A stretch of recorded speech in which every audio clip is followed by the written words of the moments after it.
As the chair of Harvard's nutrition department put it, transitioning global diets towards healthy plant-based dietary patterns would require large-scale public health efforts, but could be instrumental in ensuring future human health.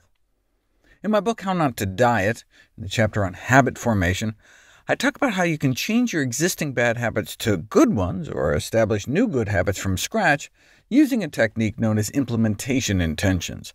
Instead of vague self-promises to do our best, implementation intentions are specific if-then plans to perform a particular behavior in a specific context. They take the form of when situation X arises, I will perform response Y. For example, if I get hungry after dinner, I will eat an apple. If the triggering circumstance is a regular, daily occurrence, implementation intentions can be a beginning of a beautiful habit. So what about using implementation intentions to cut down on meat? After all, most food choices are just due to ingrained habits, and meat is no exception. Here they were trying to get people to change from a climate perspective, noting more greenhouse gas emissions from animal ag than all cars, trucks, trains, ships, and planes combined. But whatever the reason, researchers randomized people to form if-then plans. For example, if I visit the university cafeteria for lunch tomorrow, then I will choose one of the vegetarian meals. Motivating people to consciously form an implementation intention, specifically how to implement a goal, seems to be such a simple technique, but it works.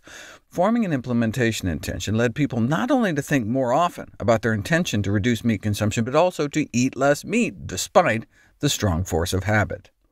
On one hand, breaking a habit may be one of the most challenging tasks we set ourselves. On the other hand, a first yet effective step in getting there seems to be writing down the goal of change in the form of an if-then statement on a piece of paper. Even a journey of 1,000 miles begins with a single step. How else can we transition to reduced meat diets? We talked about making the healthier option the default option. We could also minimize disruption by producing affordable, recognizable, and tasty plant-based meat alternatives. The topic of plant-based meat alternatives has been discussed for several decades, but it's only recently become one of the hottest topics in the food and research communities. After all, one of the largest perceived barriers for switching diets was the enjoyment of eating meat. And so if you can deliver a similar taste and mouthfeel, it could help people shift. And it seems like it's working. In recent years, in North America, plant meat sales grew by 37%. I did a whole 12-part video series on the human health implications of various meat substitutes, but that was before this study came out.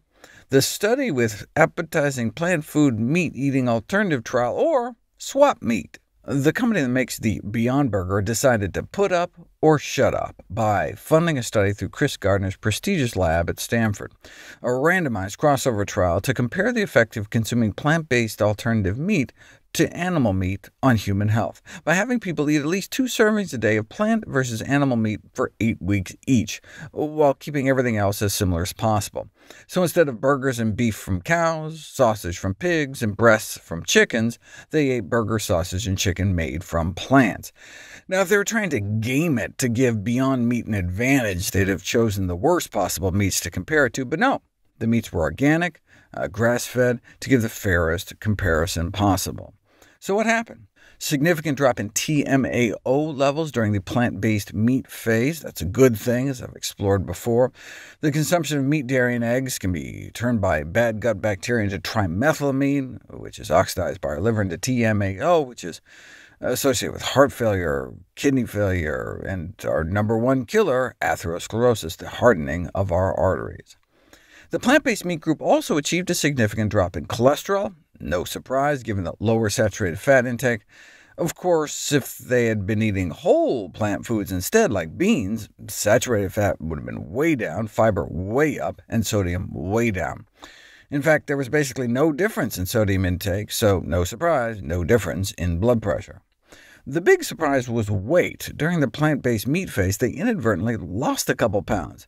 Some of the plant-based meats are highly processed, and normally you'd expect people to gain weight. However, weight was modestly but statistically significantly lower after 8 weeks on the plant rather than the animal phase.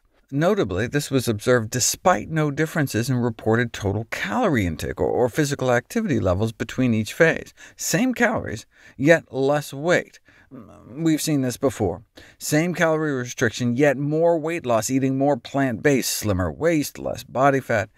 This may be from the fewer branched-chain amino acids in plant protein compared to animal protein, or because the resting metabolic rate in those eating vegetarian is as much as 20% higher, so you're basically just burning more calories in your sleep.